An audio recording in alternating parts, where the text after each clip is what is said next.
Welcome to 50 Years of Her Story, a podcast from the U.S. Coast Guard Academy Alumni Association. I am your host, Nicolle Bogden, class of 2012.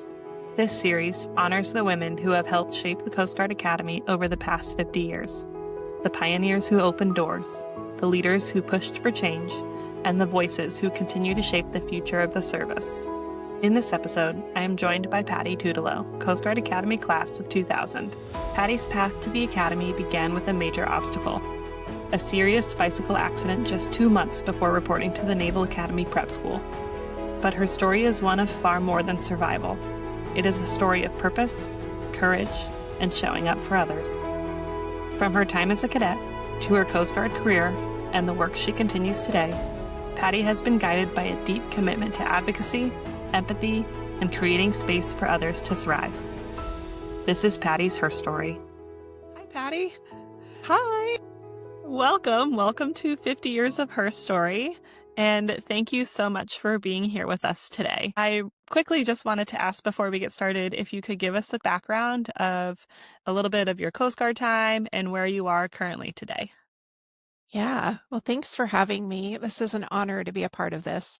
And thank you for doing it. It's important to tell these stories. So my background is I was a Naval Academy Prep School class of 96 and then a Coast Guard Academy class of 2000. During my Coast Guard career, I had a little wonky career, meaning I was told at several points during my career that wasn't the best job for my career. But I took it anyways because it was something that I was interested in. And then they kept promoting me, so I just kept staying. So during my career, I started out on Coast Guard Cutter Dependable. And then from there, I did a little bit of, I was in the D1 Command Center as a SAR controller. I did a little bit of HISWL, so health, safety, work, life. I did some time at the Personnel Service Center, and I'm doing like a really broad brush. I also was at the Naval Academy Prep School as a company officer. And then my final tour, which was also probably my hardest tour, but also my most impactful, and what sort of got me on my journey post-retirement was I was the gender policy advisor.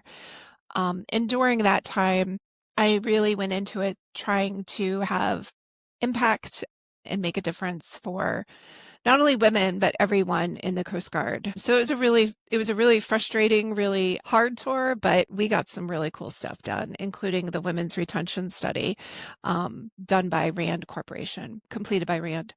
So from there, now I'm doing my own consulting company. I started that a few years back, and primarily I like to work with maritime industry, military, first responders, anyone that needs assistance with culture. I like to say is the broad umbrella, but within culture, it's everything from supporting members who are exposed to high stress environments, trauma, but also working on sexual assault and sexual harassment, prevention and response, and just overall, just generally promoting a healthy environment. I also started WAVES with my dear friend and classmate, Josie Heron. And WAVES is the Women and Veteran Executives. So that's been a really fun group. It's still kind of the early stages where we found that there was not an organization out there to support us as senior leaders and also entrepreneurs, but also women veterans. I like to say that when I go to the bus stop in the morning to put my kid on the bus, the women at the bus stop just don't understand me like my other women veterans do. So that's kind of why we started it, and it's been fantastic. We do retreats, workshops, and speaker series for that. I also have been working with the cadets, feeling really passionate about going back and helping the cadets. So I've done a few capstones with them, and I'm currently doing a capstone with them right now where they're working with a nonprofit that's local to me down here in Virginia. And it's been a lot of fun. There's something about working with the younger generation and their passion and their excitement, and they're smart. They're so incredibly smart. So it's been a lot of fun. Yeah. Well, that's so wonderful. That's so great. I just spent a weekend with the cadets at the Secretary's Cup, and they're hilarious. I'm like, I definitely was not this cool when I was a cadet. They're so awesome. I loved it so much. Okay, so before we get started on your academy journey, I wanted to bring us even farther back into your journey to the academy. I remember speaking to you before, and there was a couple bumps in the road and kind of a way of getting there, and I'm hoping you could take us through that. Yeah, so prior to, like, actually 2 months prior to reporting to the academy, or to NAPS, the Naval Academy Prep School, I had a pretty severe bicycle accident where I was on the C&O Canal Trail down in Maryland, about 6 miles from Harper's Ferry, which was going to be the end of our weekend trip, a bicycle trip. And I fell off a side of a bridge on one of the towpaths, and it didn't have railings for all those people who want to question how I fell off a bridge without railings. So I always put that out there right away. It did not have railings. And I think still to this day, I don't think it has railings. So I fell head first onto one of the concrete, what do you call it? Like, it doesn't matter. It's like one of the concrete, like, things, supports, I guess is what you would call it. And not an engineer. And so I was wearing my helmet, luckily, and that literally saved my life. My helmet was pretty cracked and messed up from it. So imagine if that was my brain on, hitting. But really the damage was internal. So I had a lot of internal bleeding, ended up losing about 40% of my blood. And it was tough getting me out of there, but once I eventually got to a hospital, there was weather also. I was in a helicopter for the first time. It finally got me to a hospital where they did exploratory surgery. And exploratory surgery is basically where they don't have time to really know what's going on. They just need to save my life. So they cut me open, just straight down all my abs. And it was pretty traumatic physically. They repaired, I think, my pancreas. It was bleeding. They repaired that, but then they couldn't repair my spleen, so they removed that. And luckily I survived, no problems. They stapled me up with a lot of staples and set me on my way and said, and they did not give me a blood transfusion. So that was probably the hardest part, was just getting my blood count back up because I was so fatigued. They said, you're not allowed to do anything for a month while you let your body heal. Meanwhile, I had to report to NAPS in 2 months. So missed my high school graduation and was sent home, after 5 days in the hospital, was sent home.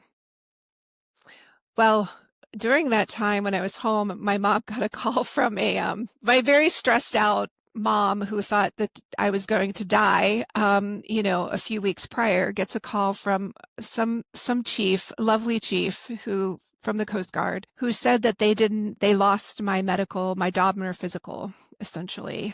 And so they lost it, and they said, you have to redo her whole physical prior to her reporting. And again, my very stressed out mom said, we are not doing that. She just was in the hospital where they took out every organ out of her body and put it back in. They looked at every inch of her body for damage. She is fine. She is fine. And I will send you the medical records from the hospital. She's fine. And the chief was like, okay, send me all the medical records and we'll take a look. So he looks at them all and he's like, okay, we're good. Like, you can just have her go. Well, what they didn't check at the hospital was my eyesight. And so by the time I ended up, fast forward to the academy, I went for an eye exam and they're like, how did you get in? Your eyes are way beyond the limits. And I was like, we don't need to talk about, and they couldn't find my physical. All they could find was my medical records. So the whole thing was kind of comical. So, there again, I was not supposed to be there. Earlier we were talking about my SAT score was the highest I had gotten, which, by the way, at the time was the minimum to even apply, was a 950. So in other words, I had absolutely no business applying. Physically, I was a disaster. And so, yeah, so I shouldn't have been there. I shouldn't have made it there. But I did. And I think the bottom line is I was supposed to be there for some reason.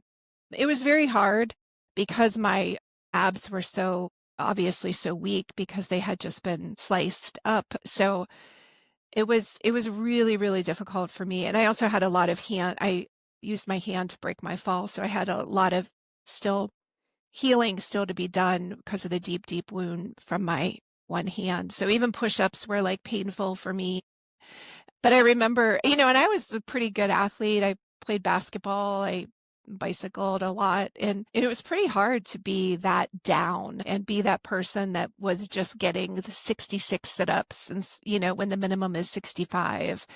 And it was really hard for me to like accept that, but I did it. And that was the bottom line. It was a lot of mind over matter to get through it. So, yeah. Yeah, that's a lot of obstacles of like getting there to Swab Summer, which is so hard. You've said, I wasn't supposed to be there. What was it that kept you there? I just knew I needed to be there. I never doubted. I shouldn't say I never doubted. I always doubted that I wouldn't be able to graduate. Because I was told, I didn't have the grades in high school. I didn't have the SAT scores. So I didn't think I was going to make it academically. But I knew that I was supposed to be there. There was never a doubt that that's where I was supposed to be. In fact, when I was trying to figure out which school to go to, my parents got really scared because I kept saying, I want to go to the Coast Guard Academy. And they're like, how are you going to get in? You need a backup school because this is not very probable. And I was like, nope, I'm going there.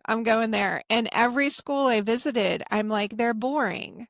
There's nothing, it's just a regular college. I'm not a regular kid. Like I needed something more. And so I think that's what sort of kept me there is I always had this like sort of higher purpose for me of being there than just, it wasn't just an education. It was more of this is where I'm supposed to be at this point in my life.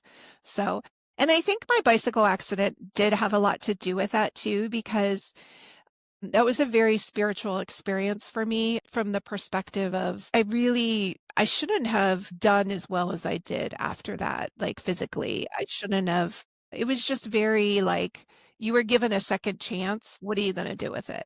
Type of concept. Like almost not quite a near-death experience, but I guess I got a lot of those same messages from it, where you have things to do still in this life, go do them. So. Wow, that's incredible. You get to Swab Summer, you do the 66 push or sit-ups instead of the 65. You can make it through. Now you're into the school year. What is that like? You mentioned you play basketball. You did help start a women's rugby team as well, if I'm not mistaken. How was your academy time? The relationships you made there that helped you get through those tough moments? Yeah, I would say the relationships were everything for me. I would absolutely not have graduated without my friends, the professors that helped me. I still remember going to, my chemistry teacher's office like every day to the point where I'm like, he's going to kick me out. He's going to cut me off and be like, you're not allowed anymore. But and even the tutors, I had so many people that were my tutors. And because I was a Napster, I really knew all the military stuff pretty well. I had a gunnery sergeant that was in charge of my company when I was at NAP. So I knew the military like really, really well. So I remember switching, like, trading out stuff like I'll iron your shirts for you if you will help me with physics homework or whatever. I would do these kind of things. A little barter system. That's great. Yeah. Like it's a form of currency at the academy. So it was really the people. And then that's not to mention like the friendships. I'm very much a people person and I love people. So for me, it was the relationships were everything. That's what got me through. Whether it was on the sports, I also I rode crew my freshman year. And then even at NAPS, I did like volleyball. And I mean, I tried to get involved with as much as I could just to be around people and get me out of the barracks and, survive, I guess. Right. I get that. It's the relationships that keep you going. It's funny. I similarly had an experience with my chemistry professor where I was like, listen, I promise I will never do chemistry again. I don't need to know this. You're not going to pass me. And then 10 years down the road, I'm going to fail something because of it. I was like, I really just need a D. Just give me a D to get me through this. You'll never have to see me again. I was like, if you fail me, I'm going to be back next year. None of us want that. You do not want me back. Right. Yeah. I was like, you're doing both of us a favor at this point. So I talked to a couple of your friends from the academy, Katie Simone being one of them, and she had some great stories about your times. And there is a theme with your friends, and it's that you are always there to support and show up and help whenever they call. And one of Katie's stories that she told me was she was going through a really tough time, and you guys hadn't spoken in a little while. I think all academy grads know you can go years without speaking, though, and pick up a phone and it's like no time has passed. And she kind of just did that. She called you. She needed some help. And you told her, you were like, come up and stay with me for the weekend. And that was kind of pivotal for her in her time of need, where you just were willing to kind of drop everything and be there for her. And something she said she'll always remember and she's so grateful for.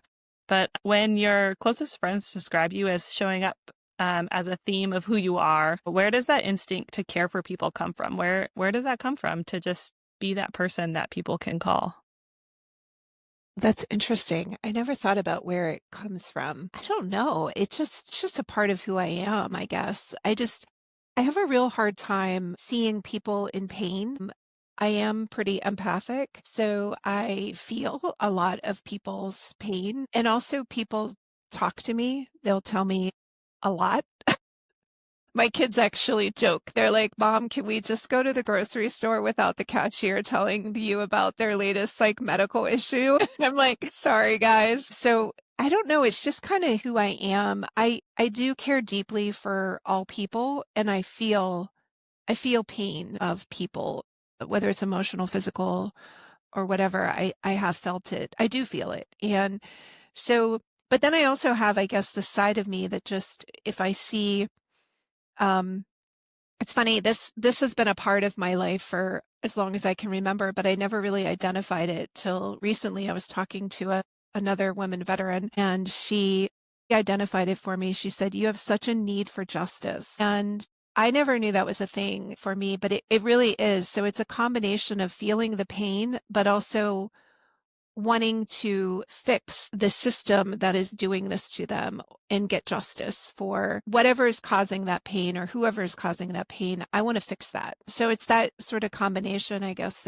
that's just, I was born with. I don't know. It's my soul. It's purpose, I guess. I don't know, but I just can't. And I wish I could sometimes.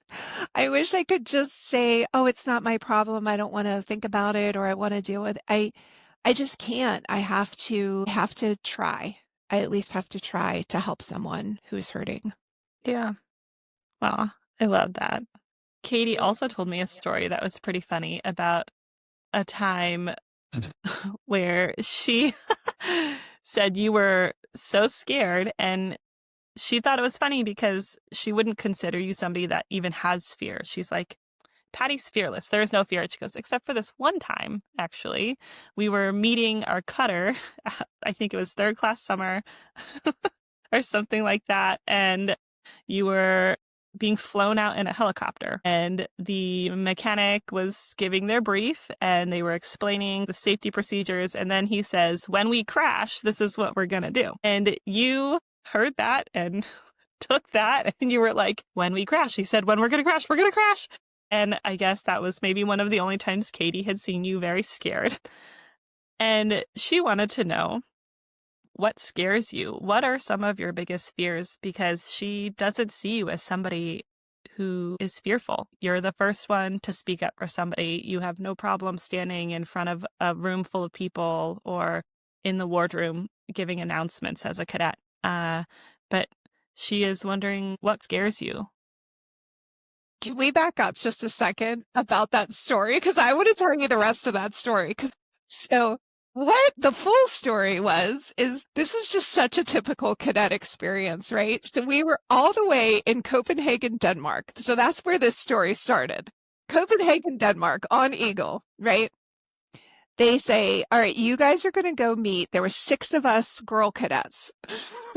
They said, you guys are going to go from Denmark all the way to Alaska to meet, so 10 time zones, to meet this cutter, right? Cutter Melon. And so we're like, all right, whatever. So we go by C-130 through Iceland to Connecticut. They give us like 12 hours maybe. We do some laundry, whatever, get what we need. And then they send us from there through like Minnesota, I think, to Seattle, to Kodiak, Alaska. And then in Kodiak, we had 24 hours. And during that time, talk about fearless. We were so stupid as cadets that we were like, we're going to go on this hike, which we thought we were hiking a smaller, and I don't remember the mountains. There's Old Woman and there's Barometer. I can't remember which one. We thought we were hiking and which one, but we thought we were hiking the shorter one. We were hiking the bigger one. It was like 5 hours of the hiking. I call my dad and he's like, wait a minute, you were hiking in Kodiak, Alaska, just the 6 of you girls or however many, I don't know if everybody went. He goes, without a gun, like without, like there's the Kodiak bear, Patty. Like, have you heard of I'm like, oh yeah, we saw one of those in the airport. Like, like the statue. Yeah. So talk about fearless. She's fearless too. We all were fearless. We didn't even think about it. We just went on this hike, didn't care. So then from Kodiak, then we took a C-130 to Savugna, St. Lawrence Island, which is not a tourist destination by any means. It's like right off the coast of Russia. It was a dirt landing strip. It was wild. Like from the perspective of, I was like, where are we? I thought the academy just like totally sent us to some like Siberia. I was like, this is not like, what is going on? Then they left us there, literally took off for like about 6 hours until the helicopter came. Meanwhile, we had no comms. Like it wasn't like we had a radio to like radio the helo, And so then by the time the helicopter comes and he gives us this crash briefing, I'm like, of course we're going to freaking crash. Like we have been on the journey from hell. Thank you, Academy. And now we're going to crash. Like what a finale to these 3 days of pure hell. Anyways, we laughed about it after, but I will say going to Savugna was one of those really cool moments though in my career, because I was very judgy when I first arrived. I was a stupid, whatever, 3rd class cadet. And I was like, these people have nothing. They look so, this doesn't even look like America. And then I realized, like after speaking with them again, my passion for people. So I talked to a bunch of the people that live there, that are native to there and have not really, I mean, they go down to the lower 48s from time to time, but they really prefer to live there. And it made me really recalibrate what I think about materialism, like all of the stuff that we have in the lower 48 that we just don't need. And they have such a connection with their land. They have such a connection with each other. And it just really made me pause. So I just wanted to share that rest of that story with you, because I think it was one of those moments teaching me to be a better leader, to not judge people based on, whatever I see on face value, that everybody has something that they're bringing. And they were amazing. They embraced us for those 6 hours and just talked to us, and they were great. But yeah, that's the whole story of why I was so freaked out by the helicopter crash comment. It had been a long couple days. You had already avoided all the dangers. How could you possibly avoid one more? I know. It was wild. But yeah, as far as fears, I don't know what scares me. I mean, it does scare me sometimes speaking out. I won't lie, that does scare me sometimes, but it's to the point where if it feels right in my body and I just do it. I don't know. I don't really care. And I won't lie. There is one thing that does actually scare me, and that's I do have a fear of falling. Go figure. Well, so when I'm in places where there's no railings, obviously from my bicycle accident, I do have a little bit of an issue. So especially with the kids and stuff, whenever we go hiking and we're on an edge of a mountain or something, I'm like, can we step back, everybody? And they kind of know mom's a little cray cray when it comes to that stuff. So that does scare me. But and speaking out from time to time does, because I'm worried about what's going to happen to me or my family or whatever, But But usually when I'm speaking is truth, so nothing is really, I shouldn't say usually. I try to make it always about the truth, so you really can't dispute it. Yeah. Yeah. And so if there is backlash, it was for a good reason, or you still stand by what you're saying. Yeah. Yeah. Yeah. That's some courage that I think a lot of us are looking to find and just kind of be there to stand up for the right thing. So my conversation with Jamie Rosenberg was equally amazing. You are surrounded by great people. And she was telling me about a time at the academy when you would make announcements in the wardroom, and they were almost like coded messages. I'm going to play a short clip from Jamie, who remembers those wardroom announcements. I don't know how it was when you were at the Coast Guard Academy, but all the class-wide announcements would happen at the end of usually, well, both meals, morning and noon, but especially the noon meal. Somebody would get up there just as everybody's getting ready to go, and right before they dismissed everybody, and everybody's talking and half listening. But you're up in front of the entire Corps of Cadets making these announcements, which can be pretty nerve-wracking. I don't even know if I have this term right, but I think it was like something like the Communication and Assertiveness Task Force will be meeting at this time, and just completely went over my head, But I found out years later that that was a group of people that were dealing with eating disorders. She wouldn't just do it as a first class for her; she was doing it as like a third class, basically telling people that in front of the entire Corps of Cadets in very coded language that there's a safe place for you to be to discuss something that's really deeply personal. And I knew other people that dealt with disordered eating. I never had any awareness that Patty did, but I did know friends that, we'd look for help and just that just shows you something about Patty's way to work within the system and like have that moral courage to get up there and find a way to tell all the people in the Corps Cadets that there's a safe place for you to deal with this issue, and in a way that protected people's privacy, but made people feel like there was a place for them. How did you find that courage when you were still an underclassman and still finding your way? I think that it was just something that always tugged at my heart. And primarily I would advocate for women, women's issues. Some of the women had eating disorders while we were there. And I just saw all this happening and I'm like, why aren't we doing something? So it's like, I wasn't one of those people that would just point the finger and say, what are you doing about it? I'm like, what can we do about it? Like, let's all just get together and figure it out together. Because I just can't sit with somebody who's not doing well and not do anything about it. And just even getting a group of people in community, it might not change a policy, it might not change the situation, but at least it'll get them through to the next day. And so I think that's really what drove me. And I also think, going back to, one of your earlier questions about, I really did think I had a purpose for being there. And I think my purpose was to help people, not only through the academy, but outside, and even to what I'm doing now. For example, I didn't mention this at the beginning, but another thing that I'm involved with right now is I'm on a committee for sexual assault at sea in the Coast Guard, trying to figure out what the Coast Guard can do to prevent and address sexual assault at sea. And that's through the national academies. And it's been really rewarding, but I always just feel like I have to get involved in some way, especially because I think I have solutions. It's not just like support. It's like, if we only did this, this would be the result. And this is what the research shows, Yeah. So, yeah. So I guess I just tugs at my heart and I have to do something. Yeah. And you listen to that and you keep it going instead of somebody else will figure it out. Like, you're that somebody and you're going to help figure it out. Yeah, that's amazing. Yeah. I try to be. You are. You are. Jim O'Keefe, a prior supervisor, I think your time at PSC, you worked with him, and for all 4 years, by the way. Who has the same supervisor for like 4 years? Yeah, and he is a character. That is a long 4 years. probably in the best way. I mean, he is an aviator.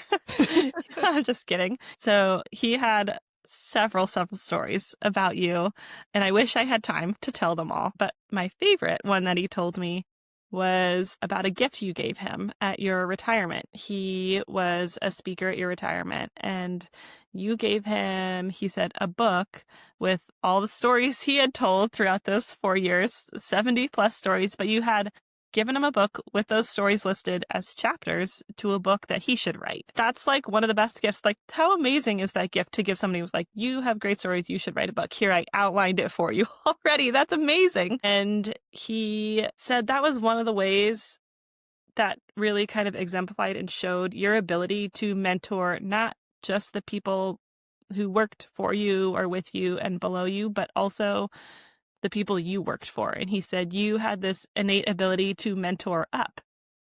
And while he thinks you consider him a mentor, he also considers you one of his mentors. And I just thought that he said it more eloquently than I could, but I thought that was just so amazing. And where does that instinct come in for you to not just support and speak for those who kind of need that voice, but to also mentor up to the people that you look up to? I'm kind of laughing because it's mentoring up. It's like, it's hilarious. Who am I to tell my boss what, But no, I did. I would tell him things like, hey, you might want to do this. No, I guess I just can't keep my mouth shut on some things. I don't. But I think it also says a lot about him as a boss and several other bosses. You can't mentor up everybody. I had a lot of bosses actually that I couldn't give the feedback to. And that was super frustrating because they weren't open to any sort of feedback or any learning. But he was one that definitely was. And I think, and I'm grateful for that. He's a true leader. He definitely cared about his people. Those stories were hilarious. And I got to tell you why I did that, the little bit of background on that too. So normally he's with a person stationed with people for like 1 or 2 years, right? Throughout the Coast Guard, we're only stationed with each other for a short period of time. So he could do those stories. So he would tell those stories at all hands and blah, blah, blah. And they were very entertaining. But he only had like a year or two of material, and then he would start repeating them. And that's where I'm like, oh, here we go again, story number 25. And I would like make fun of him for telling the stories over and over. But I was really the only one that heard them. And finally, that's why I started, like, the joke was always, he'd go to me and he'd be like, hey, this is number 30. And I'm like, yep, number. And we were just making up numbers. But so that's whenever I encouraged him, I'm like, you really need to write these down because they're leadership stories, essentially. Mm-hmm. And they're stories that I still use from time to time with people. But the title of the book, if I could put a plug, is Talk Cool, Fly Cool. If anybody wants to get a copy, it is quite funny. Yeah. I think mentoring up is a funny term because I may have done it when people aren't really wanting mentoring. Right?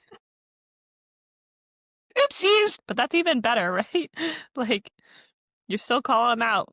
I think that's what's made you so special for a lot of these people, is being able to advocate and say, hey, we are going down this path, but we should rethink that and maybe head this way. Yeah. And I think, and I would hope that other people would do that for me too. And they did, definitely did. But I also think that whenever you do those, whenever you speak up and you try to address people senior to you, or even below you, it doesn't matter. I think as long as you ground everything in fact or research, it goes a lot farther than just an opinion or just thoughts. So that is one thing I always tried to do, is make sure I really ground it in something, that it's not just Patti whining again or whatever, This will get us there, Right. It'll improve. Yeah. Thank you to our alumni community for your continued engagement. You are what keep this community strong and thriving, especially our members. Membership in your alumni association matters. It empowers connections between our alumni and the Academy to develop thriving and enduring relationships. It supports state-of-the-art and margin of excellence enhancements for the Corps of Cadets. And membership also comes with some pretty cool benefits, like access to professional development and certifications, unique connection opportunities to grow your network, discounts and savings when welcoming back the whole family for homecoming, and so much more. Your membership even supports projects like this podcast. So stay connected, stay up to date, and ensure that your ties to the Long Blue Line remain strong. Become a member today at cgaalumni.org/1887. Okay, so you had mentioned that you've done a few capstones with cadets, and I think you have a unique opportunity a lot of people in the Coast Guard active duty don't have of working with cadets. So now that you've seen this new generation, what makes you hopeful about the current cadets and the cadets you've worked with? Oh, I love it. They're energized. They're no nonsense. Like they also just say things. You know what I mean? Like they just say it. They have a little bit more of an honesty to them. And I should say, in one of my contracts, I also work with Merchant Marine cadets. So those going to Kings Point, which is always funny because I'm always like, "Hey, we're rivals." They're like, "That's such a cheesy rivalry," but they're and I get the same thing from them. Like it's more of a fresh energy, and innovation. And that's actually why I love working with the cadets, because I feel like the academy doesn't always encourage the innovation. And I shouldn't just say the academy, I should say the military, because they want to, initial indoctrination is conform to being one way of being, the way we dress, everything is comply to this one standard. But I think that does a little bit of disservice in the sense that we might lose some of that innovation or out of the box thinking. So I like working with the cadets because you get to see them in a way that they're thinking outside of the box. And it's whenever you allow them, if you give them permission, you give anybody permission to think differently, they get excited. Like they have passion in there. And it's like when you squash that, that's whenever you see their light dim a little bit. But how can we let that light be shining bright and let their ideas flow? Because these are some of the smartest kids in our country. Let's let their ideas flow, and I just find that so exciting. So yeah. So I love getting on the calls. We meet like pretty much weekly right now. And that's one of the things I say over and over again is just, please just say it. Just say whatever comes across your brain, even if it's wrong. I'm not grading you. I'm just a volunteer. And it's amazing what they come up with. It's just powerful. There is something to be said, though, about their willingness to say sometimes maybe scary things or ideas that they may not be super confident about. I know they need to feel safe, and I'm sure you provide that safe environment, but even in the field, working as a lieutenant or an ensign or whatever, a captain even sometimes trying to say an idea or some thought that they want to say, there is this need to feel safe to say those things that might be scary. It sounds like you just create those safe spaces for people to be free and think outside the box. And that's really amazing. So thank you on behalf of everyone for allowing those ideas to flow in a safe and a comfortable way. Yeah. I think it's important. And I don't think that it is always safe. So I appreciate you mentioning safety, because that's a key component to allowing people to speak up, think differently. Yeah. All right. So, that younger version of you, the 2 months before reporting to Naval Academy Prep School with a big old scar down your middle, just recovering from your bike ride, or your bike fall, I should say. I'm sure there were a lot of thoughts going through that younger Patti. If that Patti then could see Patti now, what do you think younger Patti would be thinking? Oh, you're going to make me cry. I think she'd be proud. Yeah, I think she'd be proud. Yeah. And I would also say she's grateful for everything that came out of that bicycle accident, and that moment of, just overcoming all of that doubt and overcoming all of the physical challenges and even mental, I guess, challenges. Yeah, very proud. I agree. I think she would be. I know she would be. Closing up this little chat we've had, first, I want to say again, thank you so much for being here today. When you look ahead to the next 50 years, what is kind of your hope? What are you excited for? What do you hope for the next 50 years of women at the Coast Guard Academy? First, can I just say, I want to say thank you to all of those that came previously, because they really led the way for us. So, and broke that ceiling. So I just want to acknowledge that real quick. But as far as the future, I mean, the first words that came into my mind were 100% inclusion and equality. I think that, women bring so much to the services. I guess I can still include myself since I'm still engaged a lot with the Coast Guard. We need to rise up. Looking forward for 50 years, I hope that at the next milestone, at the 100-year mark, they look back and say, wow, we finally figured it out. We finally made the changes that are giving everybody an equal shot, and we're including every one of them. And the other piece is that not only make it about women, but also just about the workforce. I think it's important in the next 50 years to see each person as an individual and what that individual can contribute to the larger team. And when we start doing that, we will realize how much more effective we can be rather than trying to make everybody conform to one standard. I'm not saying we need standards. That's absolutely true. But I'm just saying that each person brings something unique to the table. And if we are able to see that and draw that out and really capitalize on it, it's going to be amazing. And that's regardless of gender. Yeah, it will be amazing. And I'm very hopeful. Patti, again, thank you so much for joining us today. I appreciate your time and your insight and your stories. And I hope this isn't the last time we chat. Yeah, thank you so much. And thank you for doing this. This is so important. Thank you. Yes. All right. Bye. Bye. Before we wrap up, we'd like to take a moment to recognize someone who helped make another person's journey possible.